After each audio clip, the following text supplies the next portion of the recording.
नमस्कार. स्वामी प्रसाद किचनमध्ये आपलं मनःपूर्वक स्वागत आहे. उन्हाळ्यामध्ये शरीराला थंडावा देणारं आणि मनाला तृप्त करणारं आज आपण 2 प्रकारचे कैरीचे पन्हं कसं बनवायचं ते आपण या रेसिपीमध्ये बघणार आहोत. तर हे कैरीचे पन्हामध्ये आपण गुळाचा अजिबात वापर केलेला नाही. तर गूळ न घालता आपण इथे थंडगार मस्त आपण इथे कैरीचं पन्हं केलेलं आहे. कैरीचं पन्हं म्हणलं की सगळ्यांनाच आवडणारं, लहानांपासून मोठ्यांपर्यंत आवडणारं हे कैरीचं पण आहे. तर एकदम साध्या आणि सोप्या पद्धतीमध्ये केलेलं आहे आणि इथे गुळाचा वापर न करता इथे 2 प्रकारचे आपण इथे कैरीचे पन्हं केलेले आहेत. तर तुम्ही अशा पद्धतीने नक्की करून बघा. तर तुम्हाला माझ्या रेसिपी जर बघायला आवडत असतील, तर स्वामी प्रसाद किचन या चॅनलला तुम्ही एक लाईक, शेअर आणि सबस्क्राईब करा आणि बाजूची बेल घंटा नक्की क्लिक करा. तर हे कैरीचं प्रेमिक्स तुम्ही एकदा करून ठेवलात तर एक 7 ते 8 दिवस आरामात टिकते. तर इथे कैरीचं पन्हं बनवण्यासाठी मी इथे एक 3 ते 4 कैऱ्या घेतलेल्या आहेत. तर इथे आपण 2 प्रकारचे कैरीचे पन्हं बनवायचे आहेत म्हणून इथे एक 3 ते 4 इथे कैऱ्या घेतलेल्या आहेत. तर या कैऱ्याला स्वच्छ पाण्याने धुवून घेतलेलं आहे आणि त्यावरचं धूळ, चीक सर्व काही निघून जाते म्हणून आपल्याला कैऱ्या पहिल्यांदा स्वच्छ पाण्याने धुवून घ्यायच्या आहेत. नंतर आपल्याला या 3 ते 4 कैरीवरची पूर्णपणे आपल्याला सालं काढून घ्यायचं आहे. तर अशा पद्धतीने आपल्याला हे कैरीवरची पूर्ण सालं काढून घ्यायचं आहे. तर तुम्हाला माहीत आहे का हो, या कैरीच्या सालापासून पण एकदम चटपटीत चवीची चटणी बनवून तयार होते. हे कैरीची सालं तुम्ही मिक्सरच्या भांड्यामध्ये घालून त्यामध्ये मीठ, मिरचू, लसूण घालून जर तुम्ही मिक्सरला काढलात आणि त्यावरती जर तडका दिलात तर तुम्ही एकदम चटपटीत चवीची चटणी पण तयार होते. तर इथे पूर्णपणे या कैरीवरची सालं काढून घेतलेली आहेत आणि हे कैरी आपल्याला अशा पद्धतीने हे कट करून घ्यायचं आहे. या कैरीमधलं आतलं बी थोडं निब्बर झालेलं आहे म्हणून मला एकदम व्यवस्थित हे कैऱ्या कट करून घेता येत नाहीत. जर तुमच्या कैऱ्या कोवळ्या असतील तर तुम्हाला पटकन हे कैरीचे काप केले जातात. तर इथे कैरी छान कट करून घेतलेली आहे. तर अशा पद्धतीने आपल्याला हे कैरीचे तुकडे करून घ्यायचे आहेत. तर फार जास्त आपल्याला बारीक करायची गरज नाही. तर अशा पद्धतीने मोठ्या-मोठ्या साईजमध्ये आपल्याला हे कैरीचे तुकडे करून घ्यायचे आहेत. तर हे कैरीचे काप करत असताना आपल्याला कोळीचा भाग बाजूला काढून टाकायचा आहे. जराही कोळीचा जर भाग गेला तर आपलं पन्हं हे कडवट होण्याची शक्यता असते. तर इथे सर्वच कैरीचे मोठ्या स्लाईसमध्ये तुकडे करून घेतलेले आहेत. तर इथे आपण 2 प्रकारचे कैरीचे पन्हं बनवणार आहोत. तर या कैरीच्या तुकड्या आपल्याला मोजून घ्यायचं आहे. तर इथे एक मोठी वाटी घेतलेली आहे आणि त्या वाटीने आपले इथे 2 वाट्या आपले कैरीचे तुकडे झालेले आहेत. तर आपण 2 प्रकारचे करून घेणार आहोत म्हणून आपण इथे वाटीच्या साईजने आपण इथे कैरीचे तुकडे मोजून घेतलेले आहेत. तर हे कैरीचे तुकडे मी 2 भांड्यामध्ये काढून घेतलेले आहेत. तर हे कुकरचेच 2 भांडे आहेत. तर 2 कुकरच्या भांड्यामध्ये आपण हे कैरी घालून घेतलेले आहेत.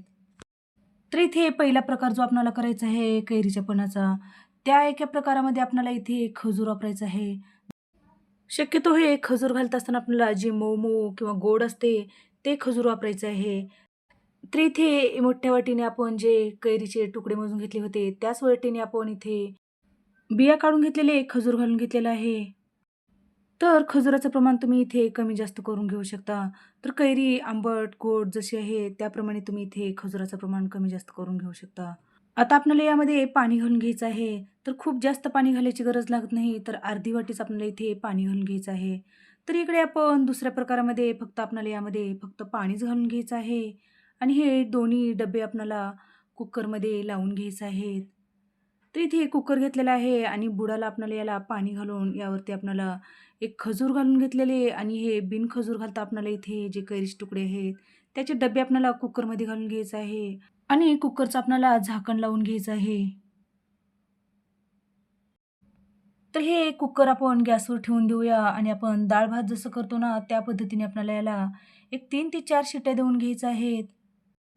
तर इथे एक 3 ते 4 या कुकरच्या शिट्ट्या झालेल्या आहेत. तर त्यावरचं आपण थोडंसं शिट्टी काढून बघूया. तर पूर्णपणे हवा आहे जिरली गेलेली आहे आणि मस्त आपले इथे जे 2 प्रकारचे आपण कैरी शिजवण्यासाठी ठेवलं होतं, ते छान शिजले गेलेले आहेत. खरं तर 2 शिट्ट्यामध्ये हे कैरी शिजली जाते. पण थोडंसं खजूर शिजवायला वेळ लागतो म्हणून इथे 1-2 शिट्ट्या मी इथे जास्त दिलेल्या आहेत. तर यामधला खजूर पण छान शिजला गेलेला आहे आणि आपण कैरी शिजवायला ठेवली होती, ते पण छान शिजली गेली आहे. तर सगळ्यात पहिल्यांदा आपल्याला खजुराचं पन्हं कसं बनवायचं ते बघूया. तर इथे खजुराचं पन्हं बनवण्यासाठी 1 वाटी कैरीचे तुकडे घेतले होते. तर त्यासाठी 1 वाटी इथे खजूर घेतलेला आहे. तर इथे एक अर्धा चमचा भाजलेली जिऱ्याची पूड घेतलेली आहे. चवीनुसार मीठ घेतलेलं आहे आणि इथे 1 पाऊण चमचा इथे वेलची पूड घेतलेली आहे आणि काळं मीठ घेतलेलं आहे. काळं मीठ घातल्यामुळे आपण याला एकदम चटकदार चव येते म्हणून काळं मीठ नक्की घालायचं आहे. तर हे सगळं थंड झालेलं आहे, तर हे आपण मिक्सरच्या भांड्यामध्ये घालून घेऊया. नंतर यामध्ये आपण जी भाजलेली जिऱ्याची पूड घेतलेली आहे, ते भाजलेली जिऱ्याची पूड घालून घ्यायचं आहे. काळं मीठ घालून घ्यायचं आहे. जर असेल तुमच्याकडं तर काळं मीठ घालून घेऊ शकता. नाहीतर तुम्ही या ठिकाणी 1 चमचा साधं मीठ घातलं तरी पण चालेल. 1 पाऊण चमचा इथे वेलची पावडर घातलेली आहे. वेलची पावडर घालणं ऑप्शनल आहे आणि आपलं इथे साधं मीठ घातलेलं आहे. तर याला मिक्सरमध्ये बारीक करून घेऊया. तर अशा पद्धतीने इथे मी मिक्सरला बारीक पूर्ण वाटून घेतलेलं आहे. तर बघितलात तुम्ही एकदम मस्त आपले इथे हे गूळ साखर न घालता आपण इथे खजूर घालून केलेलं इथे मस्त आपलं कैरीचं पन्हं बनवून तयार झालेलं आहे. तर माझी कैरी घेतलेली होती ना, ते खूप जास्त आंबट नव्हती म्हणून मी इथे 1 वाटी कैरीच्या तुकड्यासाठी 1 वाटी खजूर घालून घेतलं होतं. जर तुमची थोडीशी कैरी जर आंबट असेल, 1 वाटी कैरीच्या तुकड्यासाठी 1.5 वाटी इथे खजूर घालून घेऊ शकता. तर इथे आपलं खजूर घालून केलेलं कैरीचं पन्हं बनवून तयार झालेलं आहे. तर आपण दुसरा प्रकार बघूया. तर आता आपण इथे साखर घालून केलेलं कैरीचं पन्हं कसं करायचं ते बघूया. तर इथे 1 वाटी जे आपण कैरीचे तुकडे घेतले होते ते शिजवून घेतलेले आहे. त्यासाठी इथे सपाट वाटी मी साखर घेतलेली आहे. अर्धा चमचा काळं मीठ घेतलेलं आहे, पाऊण चमचा वेलची पावडर, अर्धा चमचा जिऱ्याची पूड घेतलेली आहे आणि चवीनुसार मीठ घेतलेलं आहे. तर आपण तेच मिक्सरचं भांडं घेतलेलं आहे, स्वच्छ पाण्याने धुवून घेतलेलं आहे. तर त्यामध्ये पाण्याचा थोडाही अंश न ठेवता आपल्याला हे मिक्सरचं भांडं पुसून घ्यायचं आहे. नंतर त्यामध्ये शिजवून घेतलेली कैरी घालून घ्यायचं आहे आणि साखर घालून घ्यायचं आहे. नंतर यामध्ये जिऱ्याची पूड घालून घेतलेली आहे. अर्धा चमचा साधं मीठ घालून घेतलेलं आहे आणि अर्धा चमचा इथे काळं मीठ घातलेलं आहे. 1 पाऊण चमचा इथे वेलची पूड घालून घेतलेला आहे आणि छान आपल्याला याला झाकण लावून मिक्सरला बारीक वाटून घेऊया.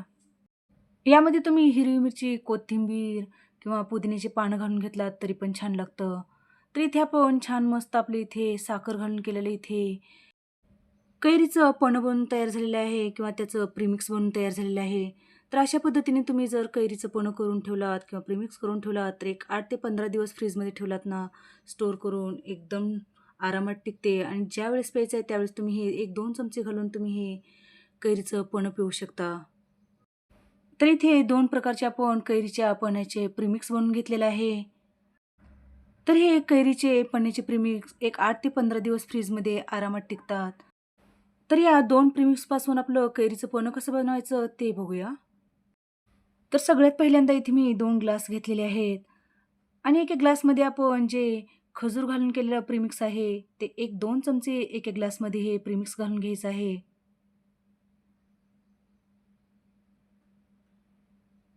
आणि यामध्ये आपल्याला थंडगार माठातलं पाणी घालून घ्यायचं आहे किंवा फ्रीज असेल तर फ्रीजमधलं यामध्ये थंडगार पाणी घालून घ्यायचं आहे आणि छान आपल्याला याला मिक्स करून घ्यायचं आहे. तर हे झालं आपलं खजूर घालून केलेलं मस्त कैरीचं पन्हं. तर लगेचच आपण साखर घालून जे कैरीचं पन्हं केलेलं आहे, त्याचं पण प्रीमिक्स आपल्याला 1-2 चमचे या ग्लासमध्ये घालून घ्यायचं आहे.